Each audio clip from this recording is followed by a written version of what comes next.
Hey my dear student, welcome back to our channel R K centre. दोस्तों, आज के video में हम लोग हिंदी के एक मोस्ट इंपॉर्टेंट प्रश्न को क्लियर करने वाले हैं, जो कि इस प्रकार से है। तो आज का प्रश्न हमारा होने वाला है, सर्वनाम किसे कहते हैं। प्रश्न क्या है कि सर्वनाम किसे कहते हैं तथा इसके भेदों का वर्णन करें, है ना। इससे रिलेटेड आपका कोई भी प्रश्न आ जाए, सर्वनाम से रिलेटेड आपका कोई भी प्रश्न आ जाए, आपको सेम प्रकार से आंसर लिखना है। तो सबसे पहले यहां पे हम लोग ये समझेंगे दोस्तों कि आखिर सर्वनाम किसको कहते हैं। क्या कहते हैं? सर्वनाम किसको कहते हैं। ठीक है, तो जहां भी आपको सर्वनाम शब्द दिख जाए, क्या सर्वनाम शब्द दिख जाए, आपको एक ही चीज समझना है, संज्ञा के बदले में प्रयोग होने वाला शब्द।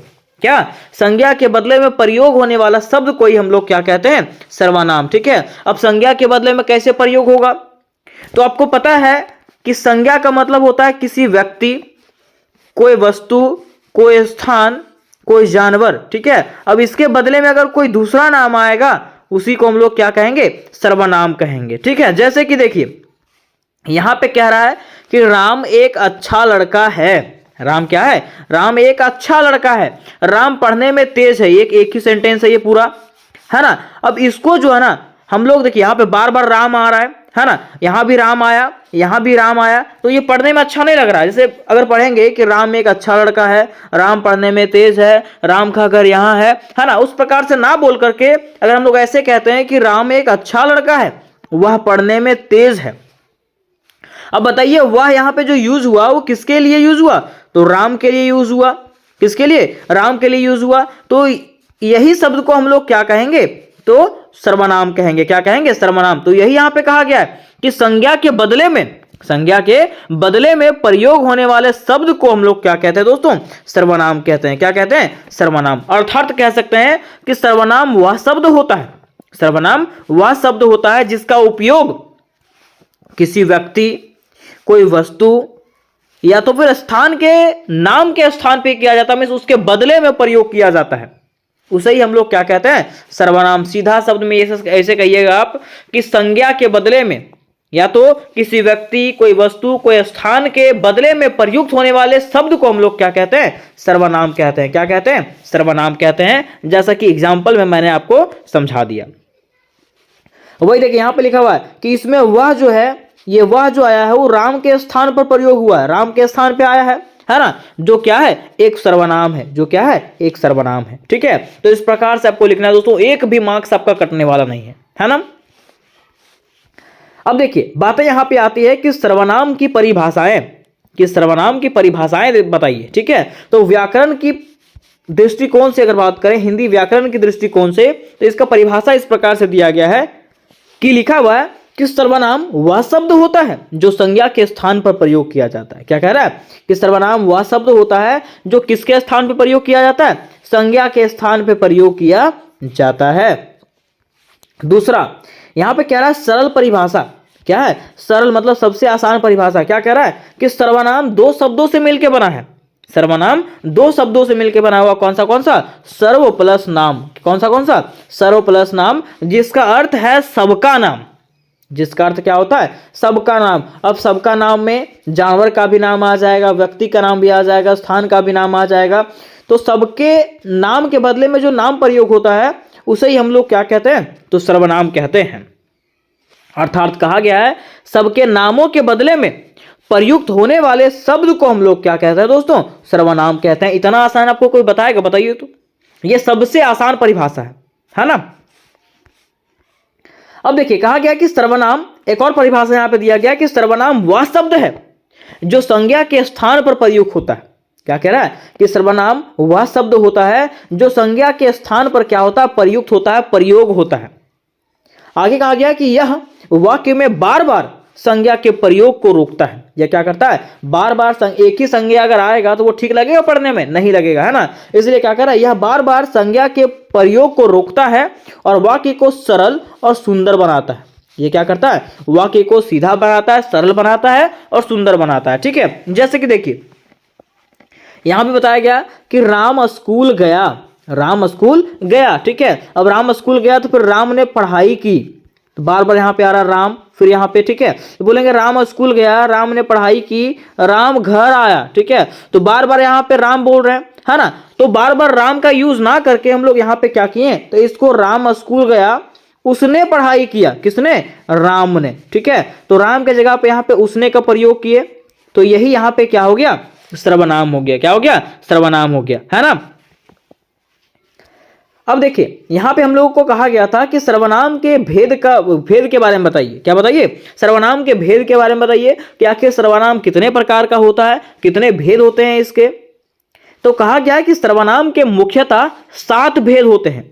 सर्वनाम के मुख्यतः कितने भेद? 7 भेद होते हैं। ठीक है, लेकिन एक एक्स्ट्रा भी है, उसको भी हम लोग देख लेंगे, है ना। देखिए पहला इसका भेद है पुरुषवाचक सर्वनाम। क्या है?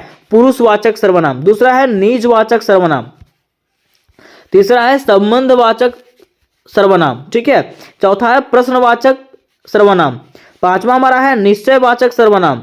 छठा है अनिश्चयवाचक सर्वनाम। सातवां है संकेतवाचक सर्वनाम और आठवां है परिणामवाचक सर्वनाम। ठीक है, ये 8 भाग है किसका? तो सर्वनाम का। देखिए आपको स्क्रीनशॉट करके रख लीजिएगा इसका। पुरुषवाचक सर्वनाम, निजवाचक सर्वनाम, संबंधवाचक सर्वनाम, प्रश्नवाचक सर्वनाम, निश्चयवाचक सर्वनाम, अनिश्चयवाचक सर्वनाम, संकेतवाचक सर्वनाम और परिणामवाचक सर्वनाम। ये 8 जो है वो भाग है किसके? तो सर्वनाम के, है ना। अब दोस्तों हम लोग एक एक करके इसको डील करते हैं कि आखिर पुरुषवाचक सर्वनाम किसको कहता है, निजवाचक सर्वनाम किसको कहता है, संबंधवाचक सर्वनाम किसको कहते हैं। एक एक करके हम लोग इसको डील करने का प्रयास करते हैं। तो पहला हमारा यहां पे था पुरुषवाचक सर्वनाम। क्या था? पुरुषवाचक सर्वनाम।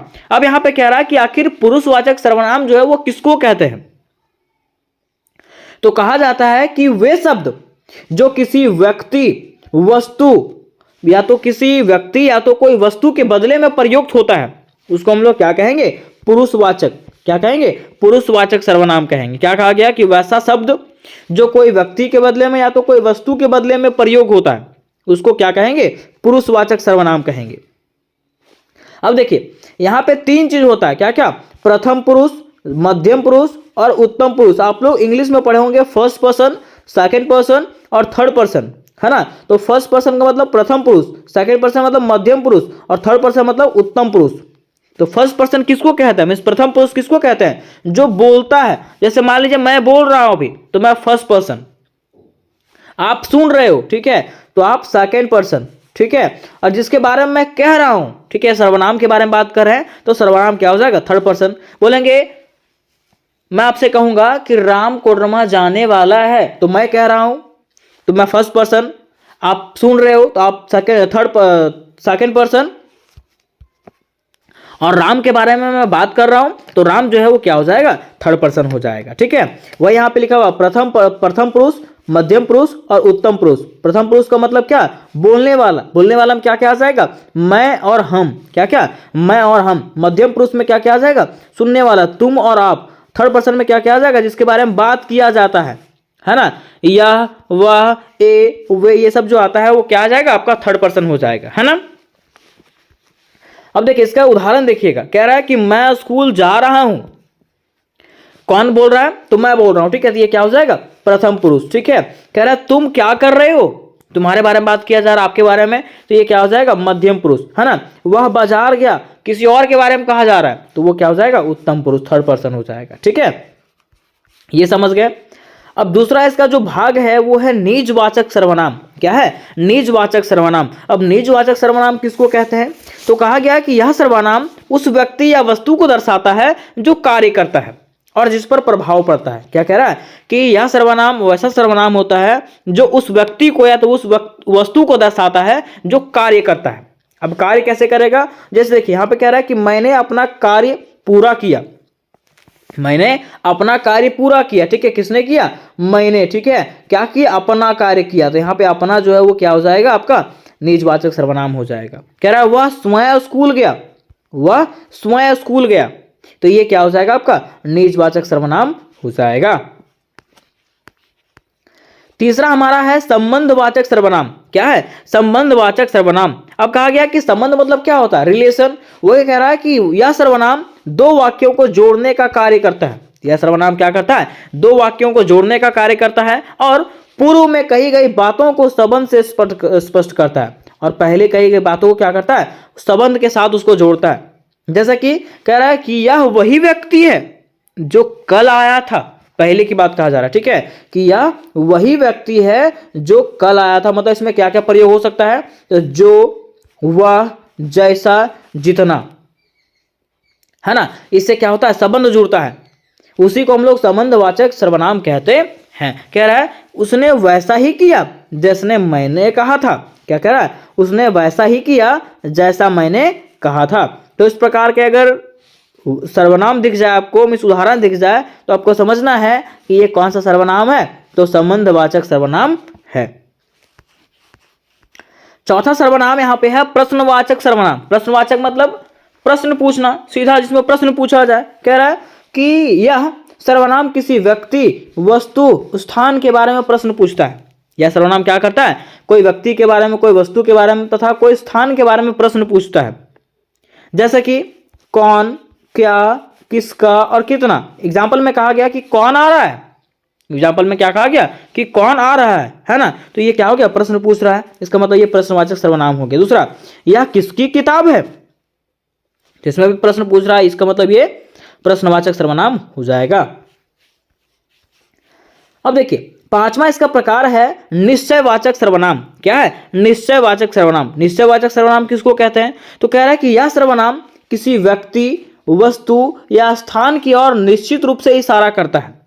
ये क्या करता है, कोई व्यक्ति के ऊपर, कोई वस्तु के ऊपर, कोई स्थान के ऊपर जो है ना इशारा करता है, इंडिकेट करता है, उसको क्या कहते हैं, निश्चयवाचक सर्वनाम कहते हैं। जैसा कि उदाहरण, यह, वह, ए, वे, बोलेंगे कि यह मेरा कलम है, यह मेरा कलम, तो इंडिकेट कर रहे हैं कि कलम किसका है, मेरा है ना। तो इस प्रकार का अगर डेफिनेशन आपको, मतलब उदाहरण आपको दिख जाए, तो आपको समझना है कि वो कौन सा सर्वनाम है, तो निश्चयवाचक सर्वनाम है। फिर छठा हमारा है अनिश्चयवाचक सर्वनाम। क्या है, अनिश्चयवाचक सर्वनाम। कह रहा है कि यह सर्वनाम किसी अनिश्चित व्यक्ति या वस्तु का बोध कराता है।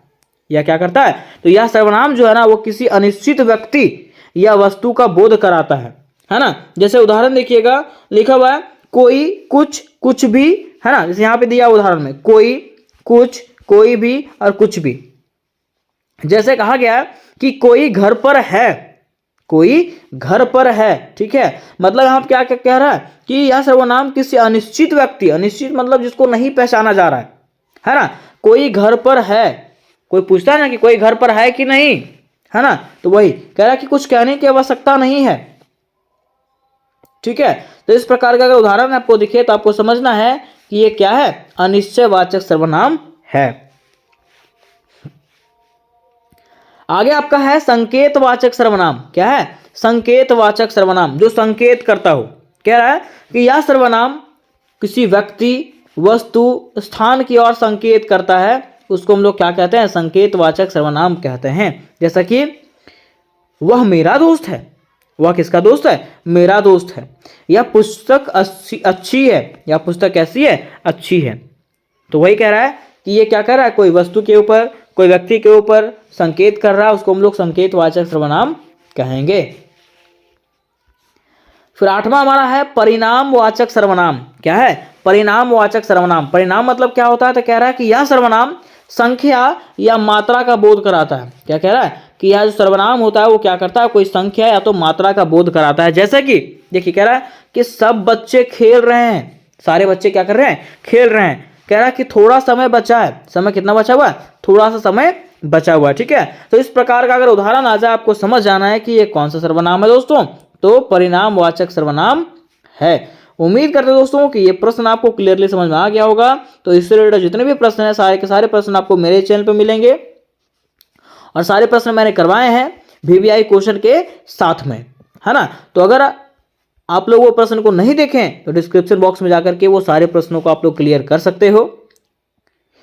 तो इससे रिलेटेड अगर कोई प्रश्न होगा तो मुझे कमेंट करके पूछिएगा। मिलता है नेक्स्ट वीडियो में, तब तक के लिए जय हिंद, जय भारत।